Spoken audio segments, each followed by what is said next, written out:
Whoops.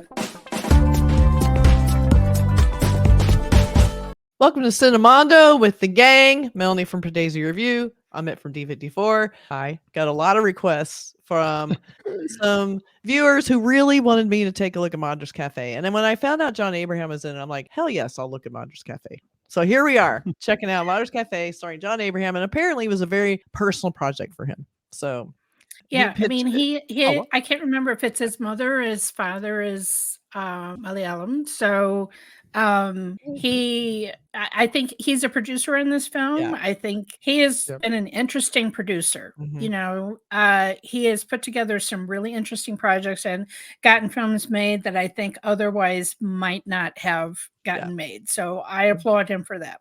The core, I guess, story behind this movie is about the assassination of the ex-prime minister, I think it was. Gandhi. But I don't know anyone affected by that side. I knew people that were affected from the other side. So the civil war in Sri Lanka, which was a huge thing growing up in the 90s and 2000s, because that's when it was at its peak. And Australia had a lot of refugees come from Sri Lanka, especially from the Tamil side. So they came to Australia a lot. So I have my two neighbors right now are both Tamil Sri Lankans. And I had a lot of friends. My co-host, who's on my channel quite a bit, Sunny, so he's also Tamil Sri Lankan. So he's told me stories about how his family had to flee from Sri Lanka, and he was—I don't think he was born, but his dad was, and they had to leave everything behind. He was like in a pretty good position in work. He was like a lawyer. He had to come back, start from scratch, leave all his family behind. The stories that the two neighbors of mine, who are both like elderly women, tell me, they are I couldn't repeat them on this show. It's really bad. Like it's. My neighbors would tell me, and it's horrific what they went through. So the stuff depicted in this movie, it shows you some of the darker side of what they went through, but there was some really bad stuff. I'm talking like hiding out in people's houses to not be seen for days and weeks, just because if they see you as a young woman, you're basically screwed. Yeah. So that part hit me at the start, because I was like, wow, this is taking me back to high school. Because I went to a lot of friends, even now, it's such a big story that happened here. That part hit me really bad. But I guess the other part about the assassination was something that I wasn't too familiar with. I did know about the assassination plot, but I was not following it during that time. So but yeah, it's a pretty dark movie in a lot of ways. Like it's depressing. Especially like you said, the beginning is so dark. We're seeing kids getting killed. We're seeing people being shot in the head. They're showing all the people trying to flee the violence, but it's as Amit was just saying, it was almost impossible for people to get away from the violence. So they're just showing how chaotic it was, and that there were different opposing leaders, and there was a lot of exposition at the beginning. You know, John Abraham doing voiceovers to really disturbing scenes, but he was trying to. This film was made in 2013, so he was talking about some events that had been, I think, over a decade before that, and trying to set the scene. But it's such a complex story that he was trying. That the filmmaker was trying to tell. That I'll be honest with you, I got lost sometimes because it just so complex, and I think because it was based on some true stories around this assassination plot, I think, they probably put some characters together, whatever, but the guy that was stationed in Sri Lanka, who the CIA had a honeypot, thing, like all of that evidently was true. And it was but it was just like the way it was told. It's like that was the problem. It's like, you think about if it's a fictional spy plot, it can seem really complex, but yet really simple, because you're following just kind of like one good guy, and you're like, okay, there's Tom Cruise. That's all I need to know, right? Whereas here, I felt like, okay, I have to really pay attention, because I didn't have the background of living through those events, of reading newspaper accounts of this assassination plot, to kind of have anything that would resonate with me. Oh, that's that part. Like everything was new to me. And so it was quite confusing. But having seen a lot of films set around politics in India, I felt like this was trying to be measured, trying to not have the Indian government always be the good guys, showing that there were bad things that happened, bad decisions, things that set, events that couldn't even have been anticipated, whatever. So they were trying to be balanced, but that also melted made it harder to follow as a viewer because there wasn't kind of like an easy moral, like, everything's black and white. We're just doing this. Like, no, everything was everything.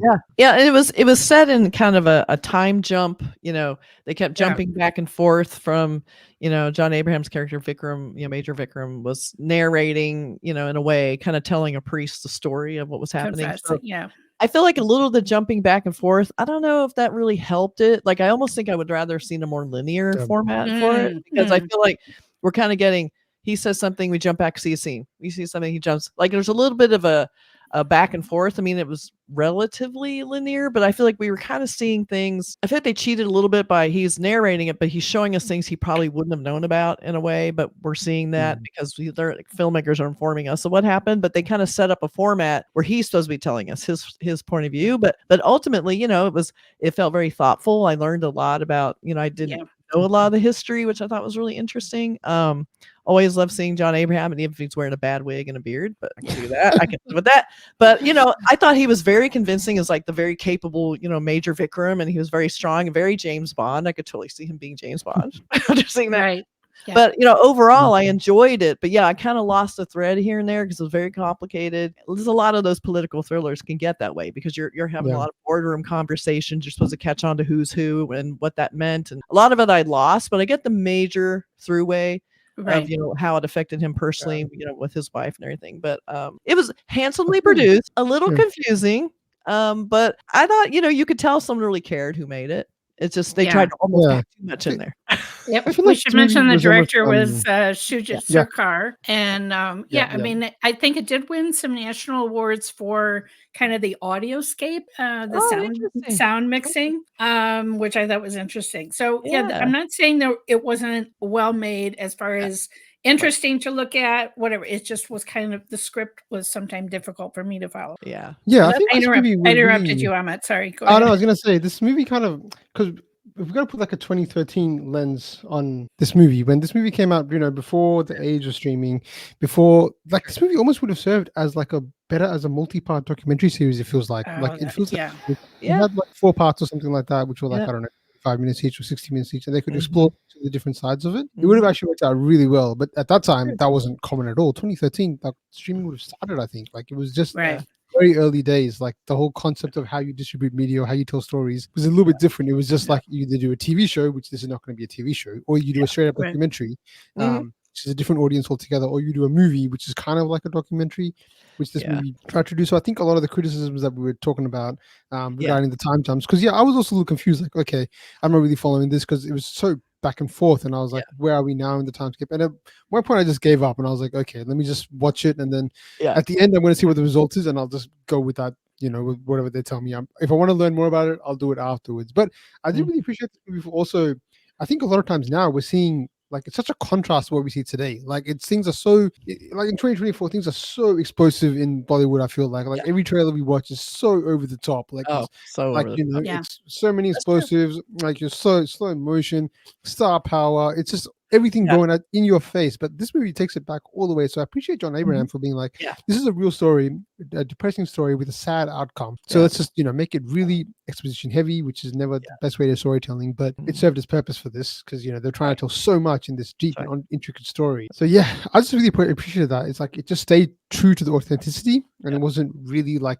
it didn't glorify anything. It felt like there wasn't there wasn't a big action sequence I could remember. There were a couple at the start, just to show that off, but there wasn't too much like, he didn't do any stunts. It felt like he became, he wasn't like in the field. He was more like in the intelligence sector. So a lot to like about it, despite the fact that it was a little hard to follow. I did really appreciate what the director and John Abraham at the production house was doing. And it was just a lot to like about it. Yeah, exactly. I feel like it's a kind of film where I admire the ambition of it, even if I wouldn't necessarily be a movie that I would want to revisit again and again, right? It's just, and Amit, I think you were dead on with your point of there's been quite a few miniseries with spy or complicated stories, and I think this would have been perfect for the streaming age.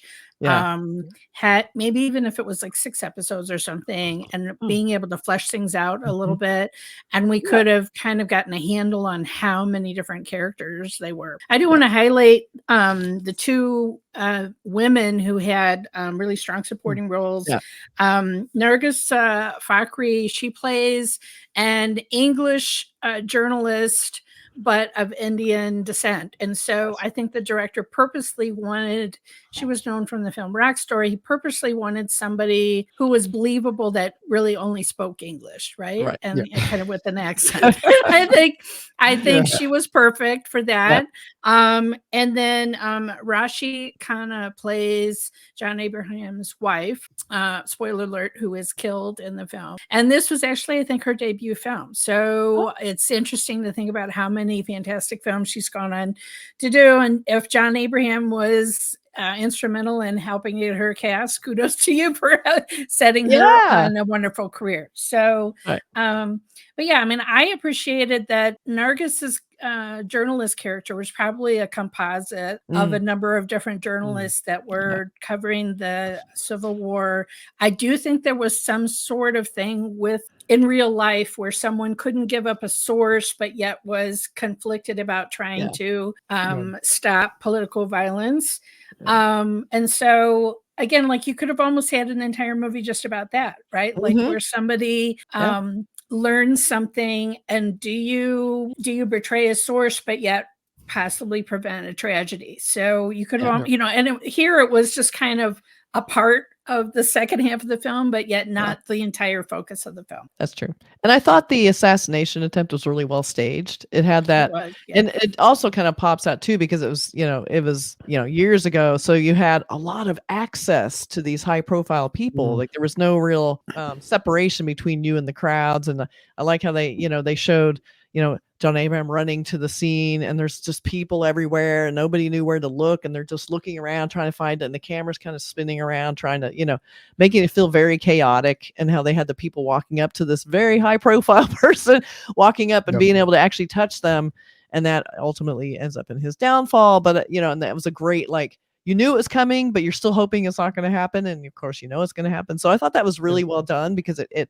impresses upon you, like, wow, they could actually get that close to someone that is that important, and that now we have to worry about that. So and also talking about how it was like this novel thing that she was covered with the plastics explosive detector. Like it was like it was interesting to me how they were having to explain that in the film. Like that is such a given now, but it was like, okay, we have to explain this. How this could happen. And no one would really expect a woman. So they kind of, I think there was a little less, scrutiny of her, because, oh no, a woman won't be dangerous. It'll be fine. So now, we know that's also not true anymore. But I appreciate a lot about it. I thought it was really complicated, a little hard to follow, but it had a lot of really good, strong, tech in it. Like you're saying, I guess the sound design, I wish I'd paid more attention. I wish I'd known. I would have paid more attention, but it's, sounded great. But I, like you said, I admired it more as like a great measured depiction of a terrible thing that was happening, and then not going over the top with it, and I did like that. But yeah, I'm glad I got to see it finally. I did appreciate the the thing that worked with the climax is that it was actually quite easy to follow and compared to some of the other scenes that we talked about. Like, it was quite straightforward. It was like, okay, cool, this is something we can actually sit back and I can understand what's happening here without having to sort of cast my mind back and forth. So it became really easy to follow, and I did like how they sort of build it up. Like, okay, cool, they went through the process where like she's rehearsing like 3 or 4 times, like how am I going to explode? So that was pretty intense. I just don't know how people do that. It's just I think the climax was probably my favorite, even though probably that's the worst point in terms of like the actual story. But the way they sort of portrayed that, the way they worked that was just really good, no complaints. The other thing, when you guys were talking about the actress, the one thing I found interesting was that like she would only speak in English, but she'd be spoken to in Hindi. So I was just like I was okay, it's kind of strange. It's like it kind of reminded me of like when I was growing up, when my parents spoke to me in Hindi and I'd reply to them in English, and I'd be like, I understand this. I can't speak the language, so I'm just going to reply in English, but I can understand what you're saying. That's kind of cool. I kind of like that. That's kind of interesting.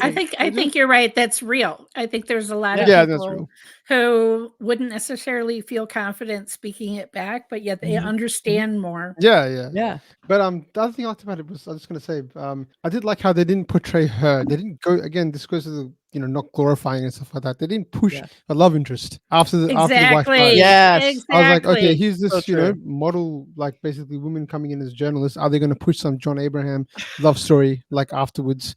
But no, their relationship was completely transactional. Like it was there wasn't much, there was nothing more than that. So I was like, wow, this is actually pretty good. They're not going for like, trying to rope you in to be like, hey, let's chuck in some masala love song or something like that, or he reclaims his life or something like that. No, it's like, no, these are two people with their own lives, dedicated to their craft, dedicated to their work, and they're not going to just, get into a relationship because it make the story more interesting. Like it's good that they. I would have been mad at it, but you're right. It was more prestigious and I would have probably groaned. Refreshing.